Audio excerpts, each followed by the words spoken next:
उम्मीद करती हूँ आप सब ठीक होंगे। चैनल को लाइक करें, सब्सक्राइब करें, कमेंट करें। वीडियो शुरू करने से पहले मैं राधा स्वामी बोल देती हूँ। जी राधा स्वामी जी, जी राधा स्वामी जी।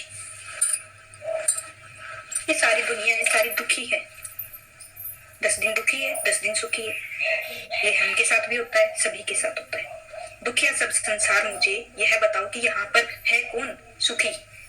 किसी ना किसी को हर कोई दुख खा ही रहा है। किसी को धन का दुख आ रहा है, किसी को लाल का दुख आ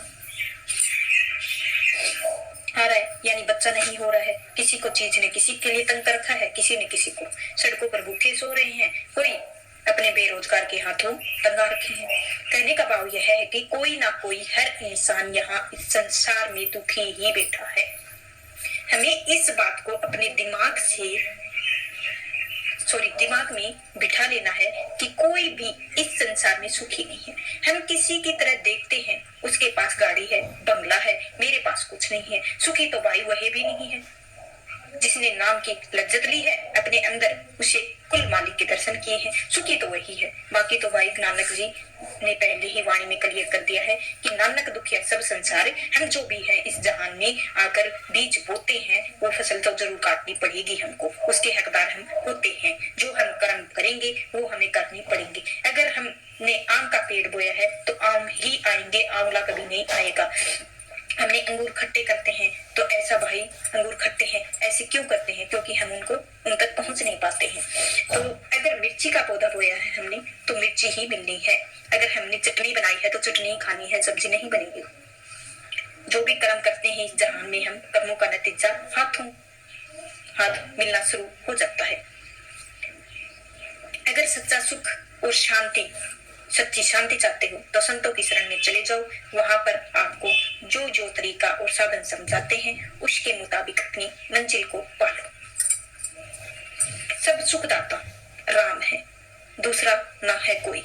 हम अपनी अकल के मुताबिक जो जो भी कर रहे हैं, ना हमें इसका कुछ नहीं पता लगने वाला है, उल्टा बोझ हमारे सर पर चढ़ेगा।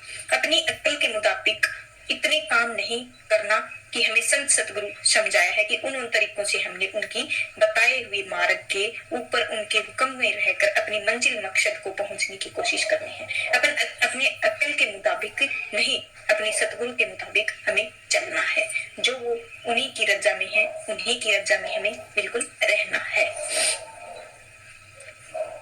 लेकिन मिलेगा वही जो आपने किया होगा। क्योंकि देखो, अगर आप मेहनत करोगे तो तनख्वाह आप हकदार होंगे। अगर आप मेहनत नहीं करोगे, तनख्वाह आपको कैसे मिल सकेगी? इस बात के पल्ले काट बांध लो कि कल भी बाबा जी ने किसी के ऊपर जोर दिया, जो मिलेगा करनी का मिलेगा। करनी जब तक नहीं करोगे तो भाई हाथ खाली का खाली ही रहेगा। अब देखो, जो होगा वह उसकी मर्जी से होगा। चाहे आप लाख कोशिशें, लाख सोचते रहो, आप चाहे लाख प्लानिंग बनाओ। बाबा जी कहते हैं एक सवाल जवाब है कि सवाल पूरा प्रॉपर नहीं पता है। खैर, सवाल का नहीं पता है, लेकिन उसका जवाब बाबा जी ने कहा है कि भाई छोड़ो प्लानिंग, जद्दो भी तड़े मन में प्लानिंग आन दे।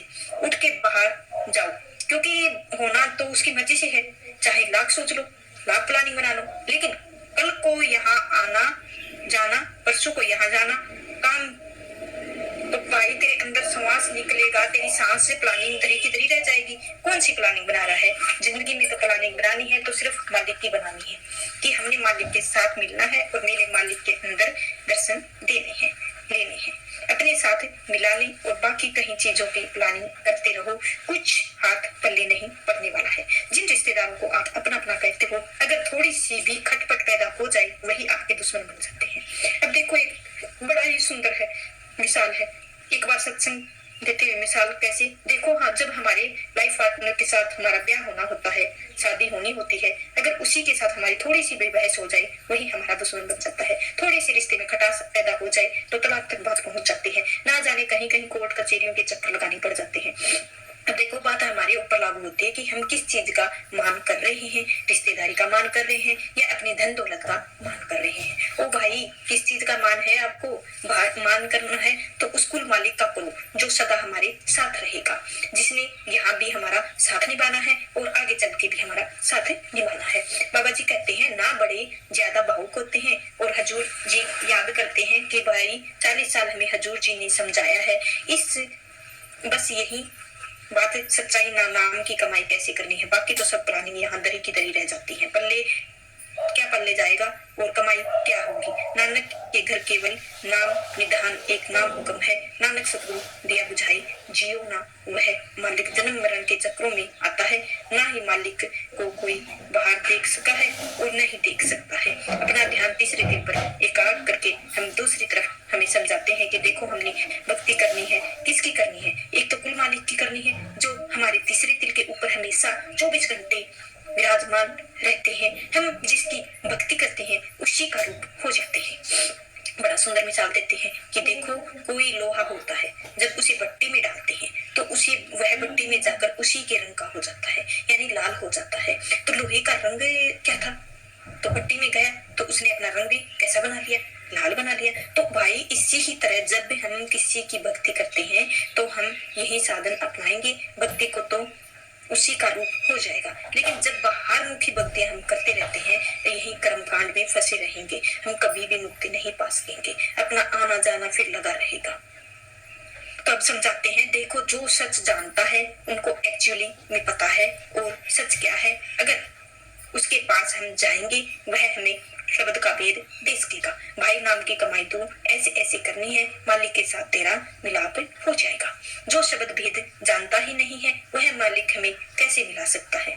जब बात तो यह है याद रखनी है, जो शब्द और नाम का भेद जानता है हमने उसी के साथ जाकर मिलना है और उसी से असली और सच्चा मुच्चा ज्ञान लेना है।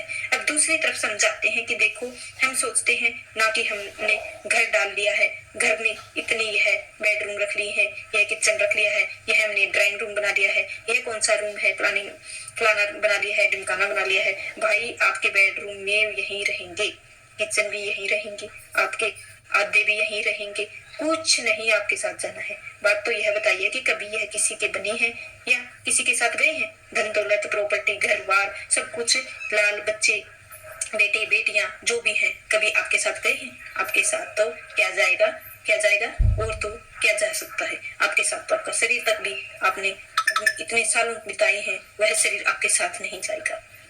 तो किस चीज का ऊपर आपको मान है, क्या रिश्तेदार के ऊपर है या आपके साथ निभाएंगे। थोड़ी सी खटपट पैदा हो जाए दुश्मन बन जाते हैं। धन सदा आपके पास रहेगा नहीं, वह कहते हैं ना कि पैसा तो हाथों का मेल होता है, कभी एक हाथ में तो कभी दूसरे हाथ में। बात यह है कि ना हमने धन दौलत के साथ जुड़कर रहना है, न घरवार के साथ जुड़कर रहना है। कमाओ जितना धन कमाना है उतना धन कमाओ, लेकिन हक हलाल की कमाई करो।